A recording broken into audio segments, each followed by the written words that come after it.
dengar ketika pertemuan kemarin, pemerintah meminta supaya mereka menurunkan orang. Mungkin apakah tidak dipertimbangkan supaya mereka juga mengikuti aturan yang diterapkan oleh pemerintah untuk social distancing. Dalam pengertian kasarnya memang kita tidak mau mereka berhenti. Tetapi mungkin itu satu-satunya cara untuk menghentikan penyebaran. Apakah sikap yang diambil oleh tim atau pemerintah terhadap situasi ini, Pak? Terima kasih, Pak. Terima kasih, Om Nusi. Saya tampung dulu yang berikut. Saya, Pak. Saya, Pak. Pak Rey. Selamat malam, Pak Rey. Baik, isolasi kepada PDP, ODP, OTG melakukan pemeriksaan rapid test sebagai bentuk penjaringan kasus atau deteksi dini secara aktif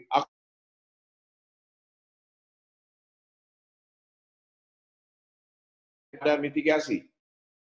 Kelanjutan, setelah sejumlah orang-orang yang didapati memiliki kontak erat dengan kasus atau orang-orang yang dinyatakan terinfeksi. Ini adalah upaya menyelesaikan akibat. Padahal yang sebenarnya paling efektif yaitu menyelesaikan sebabnya. Sampai hari ini, khusus untuk Kota Timika termasuk di Tembagapura, yaitu sebabnya tidak clear. Di Timika masyarakat masih melakukan pergerakan dari hari ke hari. Padahal himbauan oleh pemerintah itu sudah jelas. Instruksi pemerintah daerah itu sudah sangat jelas. Demikian pula, khusus untuk di wilayah PT Freeport, berdasarkan hasil video conference kemarin, secara tegas Bupati Mimika selaku Ketua Gugus Tugas COVID sudah meminta untuk pengaturan social distancing dan physical distancing. Namun karena pergerakan karyawan ini itu sangat dibatasi dengan ruang gerak atau ruang publik karyawan pada saat akan hendak pergi bekerja, pulang kerja, maupun mengambil atau misalnya untuk waktu untuk makan siang ataupun makan malam ataupun sarapan. Sudah dilakukan menurut laporan yang disampaikan oleh pihak manajemen. Tetapi tentu saja ini tidak akan optimal. Satu-satu jalan adalah betul-betul membatasi pergerakan orang. Nah, situasi yang sangat tidak menguntungkan untuk di wilayah Tembagapura, yaitu dengan suhu yang cukup dingin, ruang publik yang sangat terbatas, pada akhirnya pengurangan jumlah para karyawan yang ada di wilayah Tembagapura ini harus dilakukan sebagai salah satu solusi. Dan saya pikir hal yang positif dari hasil video conference kemarin, bahwa PT Freeport Indonesia akan mengikuti apapun langkah kebijakan yang akan diambil oleh pemerintah Kabupaten Mimika. Pada tanggal 4 Mei mendatang akan dilakukan pertemuan evaluasi tim gugus tugas COVID-19 Kabupaten Mimika, sehingga di tanggal 6 Mei kita akan mendapat gambaran apa langkah pemerintah Kabupaten Mimika selanjutnya untuk mengatasi cepatnya penularan COVID-19 di Kabupaten Mimika. Itu yang saya bisa tanggapi pertanyaan dari Pak Nusi. Silakan teman-teman pers lainnya, ada yang mau bertanya? Ya, Pak Rey. Terima kasih, Pak Rey. Pak Rey. Halo. Ya. Pak Rey, Ya. tadi disampaikan bahwa penyebab utama penyebaran virus ini berlangsung cepat adalah karena masih ada pergerakan manusia begitu. Sementara disampaikan kemarin malam bahwa Freeport mengklaim sejak tanggal 3 Maret lalu sebenarnya sudah melaksanakan physical dan social distancing. Maksud saya begini. Jadi bisakah disimpulkan bahwa di atas itu tanpa pengurangan penduduk itu mustahil bisa berlangsung efektif physical dan social distancing dengan jumlah penduduk di Tembagapura saat ini. Kemudian yang kedua, dari 400 tadi yang rapid test itu dalam perkiraan tim gugus timika kira-kira berapa persen yang akan positif saat di swab? Perkiraan saja Pak. Kemudian yang ketiga, tadi dari provinsi sampaikan bahwa dalam waktu dekat Tembagapura sudah diizinkan untuk melaksanakan testing real-time PCR. Apakah cuma di Tembagapura ataukah di RSUD juga RSUD Mimika juga akan diizinkan untuk melakukan testing PCR. Karena kan JNexpert juga ada di RSUD Mimika. Kemudian begini Pak Rey, di komentar di media sosial, ini kan penemuan kasus memang pada akhirnya itu menunjukkan kedalaman infeksi dan kecepatannya penularan begitu. Tapi di sisi lain itu juga menunjukkan bahwa tim gugus tugas bekerja dalam melakukan pencarian dan deteksi kasus secara dini. Tapi mungkin perlu kejelasan betul karena penambahan kasus cepat ini banyak warga berasumsi pada akhirnya mengatakan bahwa tim gugus ini kerja apa begitu. Saya pikir ini harus clear betul penjelasannya. Karena pada akhirnya penambahan kasus ini berimplikasi kepada pertanyaan kinerja dari tim gugus tugas begitu. Padahal di sisi lain memang itu menunjukkan kedalaman atau kecepatan infeksi lah. Tapi di sisi lain itu menunjukkan bahwa kita sebenarnya bekerja begitu. Makasih Pak Rey. Baik, terima kasih Pak Pur. Saya pikir saya simpulkan bahwa selagi masih ada pergerakan manusia, maka penyebaran ini akan tetap berlangsung. Physical distancing, kemudian social distancing, yang frekuensinya sering, itu tidak akan efektif.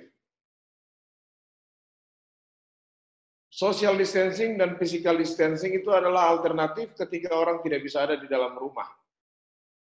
Tetapi kalau social distancing dan physical distancing ini berjalan setiap hari, itu sama saja pergerakan manusia dan ini mendorong kecepatan penularan virus. Yang berikut, kami mengestimasi lebih kurang 2%, 1,9% yang akan positif dari rapid test. Hal ini terbukti atau hal ini dasar dari kami menghitung dari 879 kontak erat seluruh kasus COVID-19 di Kota Timika. Ternyata kontak erat tersebut yang dites dengan rapid test 14%-nya positif. Dari 14% tersebut positif, ternyata yang terkonfirmasi COVID-19 adalah 17 orang atau 1,9%. Angka nasional rata-rata ada di nilai 1,5 sampai 3%. Dan kami pikir di awal sebelum tanggal 28, kami coba menghitung, saya memperbesar proporsi positifnya adalah 5%. Ternyata dari 897 kontak erat, yang ternyata positif adalah 1,9%. Jadi kami menduga sekitar 2% dari rapid positif ini adalah akan atau berpeluang akan positif ketika di PCR. Dan ini pun nanti akan kami memilah karena tes antibodi yang kami pakai adalah antibodi yang untuk melihat IgG atau imunoglobulin G dan imunoglobulin M. Proporsi antara IgG, IgM, dan kombinasi IgG dan IgM ini akan menjadi perhitungan sendiri peluang berapa yang nanti akan positif. Yang berikut adalah PCR yang akan disetting baik di Rumah Sakit Tembagapura dan di RSUD. Di Tembagapura sementara sedang berjalan, sementara di RSUD Mimika saat ini memang sudah dipersiapkan cartridge untuk Gene Expert ada tersedia. Namun kami sedang meminta lembar assessment supaya tim di provinsi bisa mendapat benar-benar gambaran yang ada di RSUD Mimika. Tidak hanya dari teknis pelaksanaannya, tetapi juga dari teknis sumber daya yang tersedia sampai pengelolaan limbahnya. Itu terkait dengan PCR. Semoga di RSUD Mimika pun, saya pikir berdasarkan lembar assessment, maka tim Dinkes Provinsi bisa membantu Pemda Mimika, dalam hal ini RSUD Mimika, untuk mempercepat settingan untuk laboratorium PCR yang ada di RSUD Mimika. Kemudian yang berikut adalah terkait dengan penambahan kasus dan kecepatan kasus. Kalau melihat secara histori, jumlah kasus yang positif, baik yang sudah terkonfirmasi, menurut riwayat perjalanan, kemudian sejumlah kasus yang positif dengan rapid test, di mana jumlah imunoglobulin G-nya juga sangat banyak, ditambah dengan kombinasi antibodi IgG dan IgM yang positif juga banyak, kami berpikir bahwa inilah momen kami bisa menemukan kasus. Andai kata di bulan Februari atau di bulan Maret, mulai tanggal 17 Maret, rapid test ini tersedia, kasus di Timika sebenarnya sudah bisa kita potret. Tetapi rapid test di Timika baru tersedia melalui pemesanan dari pemerintah Kabupaten Mimika yang disetujui atau yang direkomendasikan oleh Badan Nasional Penanggulangan Bencana. Rapid test-nya baru tersedia dalam 5 hari terakhir. Dan menemukan kasus ini adalah membongkar gunung es. Ini adalah suatu keberhasilan bagaimana menemukan kasus-kasus yang tidak bergejala. Jadi memang masyarakat melihat kasus tambah banyak, ini berarti ketidakberhasilan tim gugus. Kami mau tegaskan di sini, kasus TB yang tinggi, kasus HIV yang tinggi, kasus malaria yang tinggi di Kabupaten Mimika, itu menggambarkan kemampuan surveillance pengendalian penyakit menular. Secara nasional, jumlah orang Indonesia yang secara sadar untuk datang mengakses layanan kesehatan dalam rangka deteksi dini, itu tidak lebih dari 30%. Artinya apa? Penduduk di Mimika yang secara sadar mau melakukan pemeriksaan, itu masih sangat rendah, sehingga hal atau langkah yang dilakukan adalah melakukan pelacakan kasus secara aktif. Menemukan COVID-19 secara dini melalui rapid test, ini adalah kasus yang dilakukan secara aktif. Kita boleh buktikan, yaitu jumlah PDP, jumlah OTG, atau jumlah kasus COVID yang dilaporkan di RSUD Mimika itu menunjukkan penurunan. Kenapa demikian? Karena tim penyelidikan epidemiologi ini sudah menemukan di awal.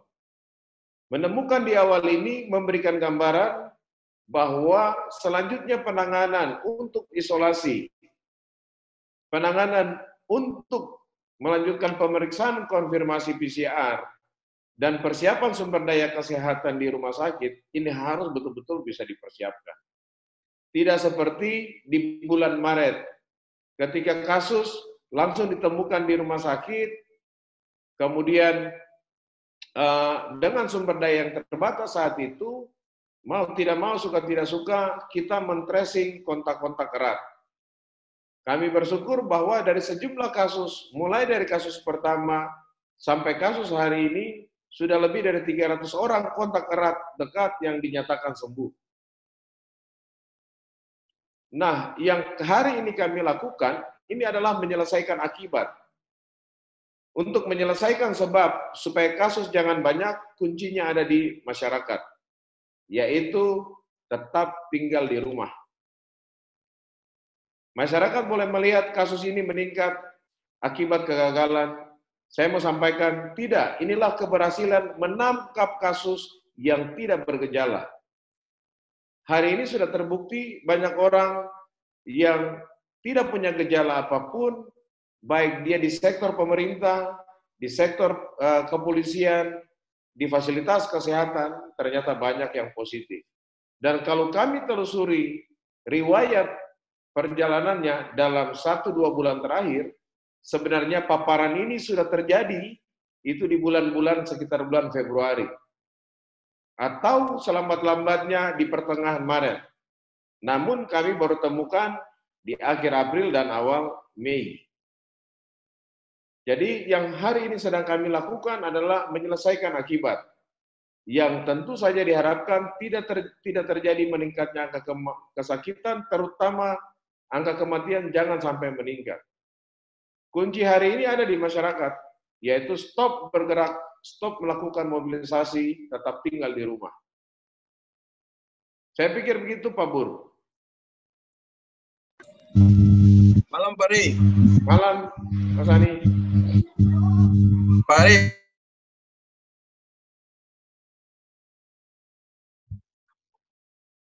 Silakan.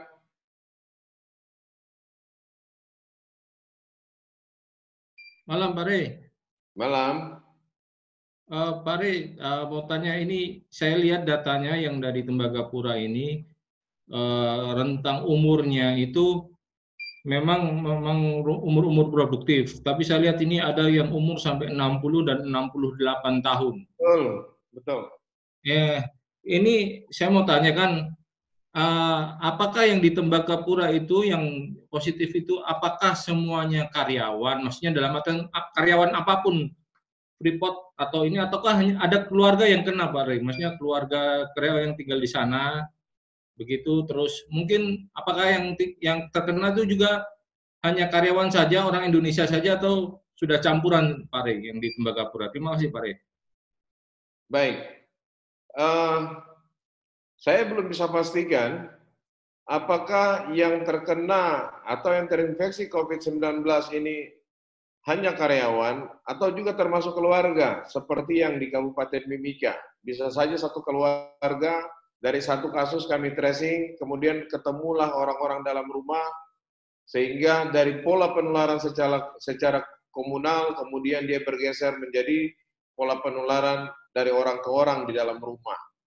Ini belum bisa kami pastikan. Namun catatan yang terpenting adalah pesan Pak Bupati selaku Ketua Gugus Tugas untuk memastikan bahwa keluarga-keluarga yang tidak hanya yang tinggal di barak, tidak hanya karyawan yang tinggal di barak, tetapi karyawan bersama keluarga yang tinggal di tempat-tempat yang ada di wilayah Tembagapura, mulai dari Hayden Valley, terus di beberapa tempat yang ada di Tembagapura, ini harus dipastikan clear.